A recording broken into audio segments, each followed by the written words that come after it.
दोस्तों, अगर आप पीएफ के मेंबर हैं तो आपको ये एक बात ज़रूर पता होनी चाहिए। अगर आपको ये पता नहीं है तो आपका हो सकता है बहुत बड़ा नुकसान। यहाँ पे जो मैं आपको केस बता रहा हूँ, इस केस में 50,000 रुपये का नुकसान हो गया है इस एक जानकारी ना होने की वजह से। तो नमस्कार दोस्तों, मेरा नाम है सागर, मैं हूँ एक पीएफ कंसल्टेंट। आपको इस छोटे से यूट्यूब चैनल पे मैं जानकारी देता हूँ जिससे आपका पीएफ सुरक्षित रहे और आपका पीएफ आसानी से निकल सके।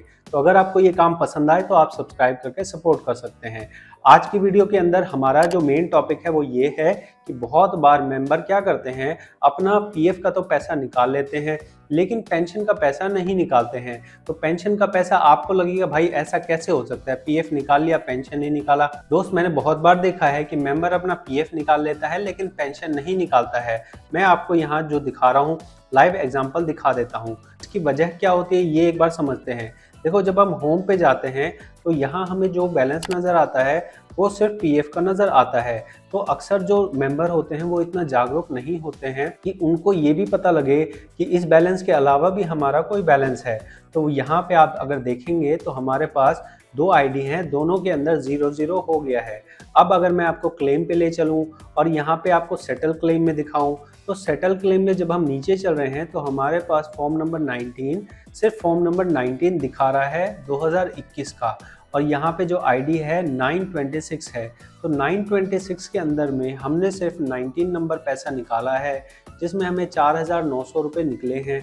हमने टेंसी का फॉर्म नहीं भरा है या फिर अगर टेंसी का भरा है वो रिजेक्ट हो गया है। तो ऐसे में अगर आप 19 निकाल के रह जाते हैं, आप अपना टेंसी नहीं निकालते हैं, तो फिर आपको ये वाले पैसे नहीं मिलेंगे और आप जब नई कंपनी ज्वाइन कर लोगे तो आप वापस से इसे अप्लाई नहीं कर सकते हो ऑनलाइन। तो ये एक बहुत बड़ी मिस्टेक होती है जो मेंबर्स करते हैं। मैं आपको रियल लाइफ एग्जांपल कह रहा हूँ, कोई झूठ नहीं कह रहा हूँ। मेरे से बहुत लोग कंसल्ट करते हैं, कंसल्टेशन फीस पे करते हैं, और कंसल्टेशन फीस जब पे करते हैं तो वो मैं उनसे पूछता हूँ कि आपका कितना पीएफ निकलना है। तो वो जो मुझे अमाउंट बताते हैं वो सिर्फ पीएफ का ही अमाउंट बताते हैं। बहुत लोगों को पेंशन का अमाउंट पता ही नहीं होता है कि हमें पेंशन का भी अमाउंट निकालना है। इसलिए आप ध्यान रखें कि जब भी आप फाइनल सेटलमेंट करना चाहें तो आपको 19 और 10C निकालना है। इस भाई के केस में क्या प्रॉब्लम हो गई, इस भाई के केस में ये प्रॉब्लम हो गई कि भाई साहब ने सही करा था, सही तरीके से उन्होंने 19 और 10C भरा था, लेकिन पीएफ ऑफिस वालों ने क्या किया कि इनका 10C रिजेक्ट कर दिया। 10C में ये कह दिया कि आप 19 के साथ भरो, जबकि इन्होंने 19 के साथ ही भरा था। तो अगर यहाँ पे पीएफ ऑफिस की गलती की वजह से इन्होंने 10C इनका एक बार रिजेक्ट हो गया, तो सही तरीका ये था कि मान लो कि यहाँ रिजेक्ट हो गया तो वापस से इनको फॉर्म भरना चाहिए था। वापस से, जैसे अक्टूबर 2021 की बात है तो इन्होंने अक्टूबर 2021 के बाद इसे छोड़ दिया। इन्होंने नवंबर में भी नहीं भरा, इन्होंने दिसंबर में भी नहीं भरा। तो ये इस तरह से ये भूल गए, इन्हें पता ही नहीं था कि हमें पेंशन का भी कोई पैसा आना है। तो अभी जब इन्होंने कंसल्ट किया तो मुझे ये चीज़ पता लगी और मुझे ये टॉपिक इम्पॉर्टेंट लगा कि ऐसा बहुत लोगों को होता है कि उन्हें पता नहीं होता कि कैसे पेंशन निकलेगी या हमारा पेंशन का भी बैलेंस है।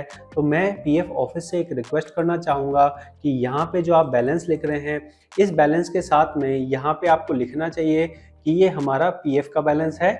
यहाँ आपको लिखना चाहिए पीएफ का बैलेंस है और आप नीचे लिख दीजिए पेंशन का बैलेंस। अगर आप पेंशन का बैलेंस भी लिखते हैं तो मेंबर को अंदाज़ा रहेगा कि उसका पीएफ इतना है और पेंशन इतना है। अभी मेंबर को आपने ये जो फॉर्मेट बना के दिया है, इस फॉर्मेट में कहीं पता नहीं लगता कि उसके पास पेंशन का भी कोई बैलेंस है। अगर उसको पेंशन देखना है तो उसको यहाँ पे जाना पड़ता है, पासबुक में जाना पड़ता है। पासबुक में जाके जब वो नीचे जाता है, नीचे नीचे जाएगा, तब उसको दिखेगा कि अच्छा मेरा पेंशन का भी इतना बैलेंस है। तो यहाँ पे रिप्रेजेंटेशन सुधारने की ज़रूरत है, पीएफ ऑफिस को सुधारने की ज़रूरत है और मेंबर को जागने की ज़रूरत है। मेंबर को ये जागरूकता होनी चाहिए कि हमें 19 के साथ 10C भी अप्लाई करना है। अगर आपने 10C मिस कर दिया, अगर आपने सही टाइम पे जब 19 निकाल रहे हो तब 10C नहीं निकाला और फिर आपने किसी और कंपनी में ज्वाइन कर लिया, तो आप उस वाली आईडी का, पुरानी वाली आईडी का ऑनलाइन नहीं निकाल सकते। फिर आपको ये वाला फॉर्म भरना पड़ेगा, कंपोजिट क्लेम फॉर्म आधार। तो कंपोजिट क्लेम फॉर्म आधार बहुत बार पीएफ ऑफिस लेता नहीं है, आपको यहाँ नॉन आधार भरने की भी ज़रूरत पड़ सकती है। तो यहाँ पे परेशानी बहुत ज़्यादा बढ़ जाती है। आप परेशानी ना झेलें, इसके लिए ही पहले ही मैं आपको सावधान कर रहा हूँ कि ऐसी ऐसी मिस्टेक हो सकती है, आपको ये मिस्टेक नहीं करनी है। लेकिन अगर मिस्टेक हो गई तो हमें क्या करना होता है वो भी मैं बता देता हूँ। यहाँ पे हमें जो फॉर्म है, यहाँ पे हमें टेंसी पे सिलेक्ट करना होता है। यहाँ आप देख रहे हैं टेंसी हमने सिलेक्ट कर दिया। उसके बाद हमें नाम भरना है, फादर नेम भरना है, हस्बैंड नेम अगर फीमेल है तो उस केस में हस्बैंड नेम हो सकता है, यूएन नंबर हो गया, पीएफ अकाउंट नंबर हो गया, यहाँ पे जो आईडी पुरानी वाली है जिसमें पैसा पड़ा है वो भरना है, आधार नंबर भरना है, डेट ऑफ ज्वाइनिंग जो है आपकी आ जाएगी। अब कहाँ से आएगी डेट ऑफ ज्वाइनिंग मैं आपको दिखा देता हूँ। देखिए व्यू में जाना है, सर्विस हिस्ट्री पे जाना है। जब आप सर्विस हिस्ट्री पे जाएंगे तो आपको यहाँ नजर आ रहा है कि आपकी डेट ऑफ ज्वाइनिंग यहाँ है, डेट ऑफ एग्जिट यहाँ है, आपकी जो कंपनी की मेंबर आईडी है वो ये है। कंपनी का नाम आपको नहीं भरना होता है, ये सारी चीजें आपको यहाँ से नजर आ रही हैं। तो आप इसी तरह से यहाँ पे भरेंगे, डेट ऑफ ज्वाइनिंग भर देंगे। फिर आपका यहाँ पे जो एडवांस वाला रीजन है, ये एडवांस आपकी जरूरत नहीं है तो आप यहाँ NA कर देंगे। यहाँ पे कुछ आपको टिक करने की जरूरत नहीं है। फिर आप नीचे चलेंगे, नीचे जब आप चलते हैं तो आपको यहाँ पे नजर आ रहा है कि डेट ऑफ लिविंग। तो डेट ऑफ लिविंग में जैसे मैंने आपको दिखाया वो आपको डेट ऑफ लिविंग डालनी है, यहाँ पैन नंबर डालना है।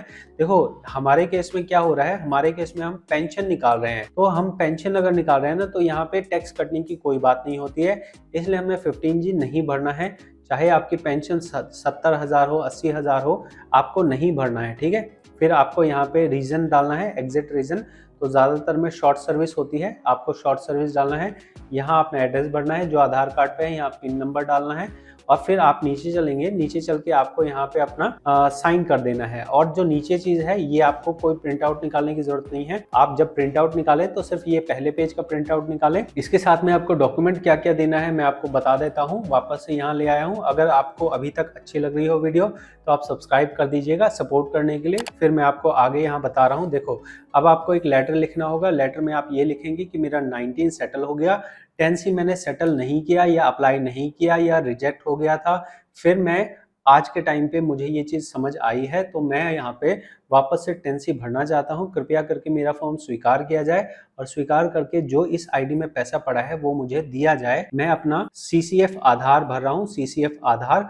अगर आपके आसपास PF ऑफिस हो तो आप नॉन आधार भरेंगे। देखिए एक सब्सक्राइबर कम हो गया, बढ़ना चाहिए और यहाँ पे कम हो रहा है, तो कम नहीं होना चाहिए, बढ़ना चाहिए। क्योंकि जो मैं आपको जानकारी दे रहा हूँ वो आपको जानकारी स्पेशलिस्ट के तौर पे दे रहा हूँ। ये भाई साहब ने मुझे फीस पे करी है तब मैंने ये जानकारी इनको दी है, वही चीज़ मैं आपको पब्लिकली बता रहा हूँ ताकि आप लोग ज़्यादा स्केल पे ऐसी मिस्टेक ना करें जिससे आपका PF ना फंसे।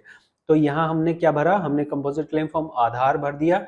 फिर हम लिख रहे हैं कि हमारा इतना पेंशन में पैसा पड़ा हुआ है, काइंडली इस फॉर्म को पास किया जाए। अब हम क्या क्या चीज़ लगा रहे हैं, एक तो ये लेटर हो गया, फिर हमने फॉर्म लगा दिया, फिर हमें आधार कार्ड, पैन कार्ड फोटोकॉपी लगानी है, उस पर अपना साइन करना है, ठीक है। फिर हमें ओरिजिनल चेक लगाना है, ओरिजिनल चेक, ठीक है।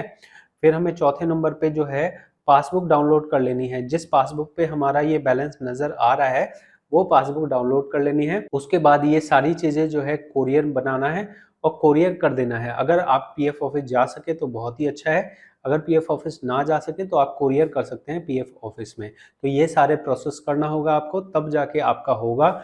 ये काम मुश्किल है। इस काम में परेशानी क्या आती है, इस काम में फॉर्म भरने में ये परेशानी आती है। पहले नंबर परेशानी है कि वो बोलेंगे हमें आधार फॉर्म नहीं चाहिए, हमें नॉन आधार फॉर्म चाहिए। तो नॉन आधार फॉर्म के लिए आपको कंपनी से साइन करवाने की जरूरत पड़ेगी।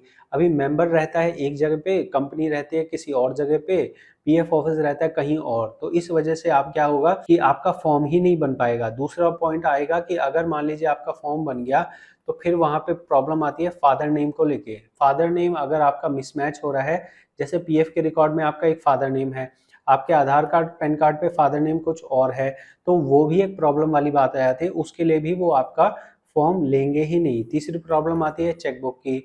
आपका चेकबुक जो है वो जो भी बैंक आप लगा रहे हो वो पहले KYC में अपडेट होना चाहिए, उसके बाद ही उस वही वाला चेकबुक लगेगा और उस पर साइन भी होना चाहिए। तो ये सारा प्रोसेस मैंने आपको बताया है, बहुत ही प्रैक्टिकल चीज बताई है। एक और परेशानी जो होती है वो ये होती है कि PF ऑफिस का क्या एड्रेस है वो पता करने में दिक्कत होती है। जैसे कुछ PF ऑफिस हैं जिनका एड्रेस फिक्स है, जैसे कि दिल्ली में मान लो द्वारका है तो द्वारका का एड्रेस बहुत क्लियर है कि क्या एड्रेस है, ठीक है। लेकिन अगर गुड़गांव में बात करूं तो गुड़गांव में ही 2 एड्रेसेस हैं, 2 ऑफिसेज हैं गुड़गांव में, ठीक है। इसी तरह से बांद्रा में 2 ऑफिस हैं। तो यहाँ पे प्रॉब्लम ये है कि भाई हमें कौन से ऑफिस में भेजना है वो हमें पता नहीं होता है।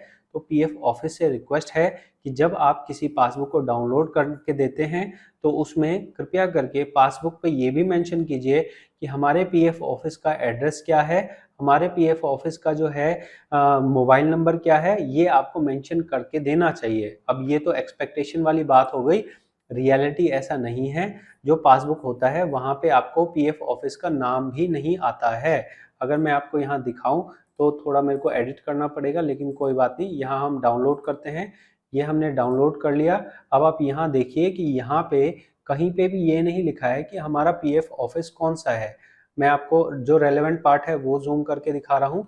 यहाँ आप देख सकते हैं कि यहाँ हमें कहीं भी नहीं मेंशन कर रहा है कि हमारा पीएफ ऑफिस कौन सा है। तो यहाँ पे क्या होना चाहिए, हमें पीएफ ऑफिस का पता होना चाहिए कौन सा ऑफिस है, उसका एड्रेस क्या है और उसका मोबाइल नंबर क्या है, ये भी हमें पता होना चाहिए। ये मेरी एक्सपेक्टेशन है, जो मुझे पता है कि फिलहाल 5 साल तो पूरी नहीं होगी, हो सकता है 5 साल बाद अकल आ जाए और यहाँ पे ये चीज़ इम्प्लीमेंट कर दी जाए, लेकिन वर्तमान में ये सिस्टम ऐसा ही है। आपका इस बारे में क्या सोचना है ये मुझे ज़रूर कमेंट में बताएं। मिलते हैं अगली वीडियो में। बहुत बहुत धन्यवाद।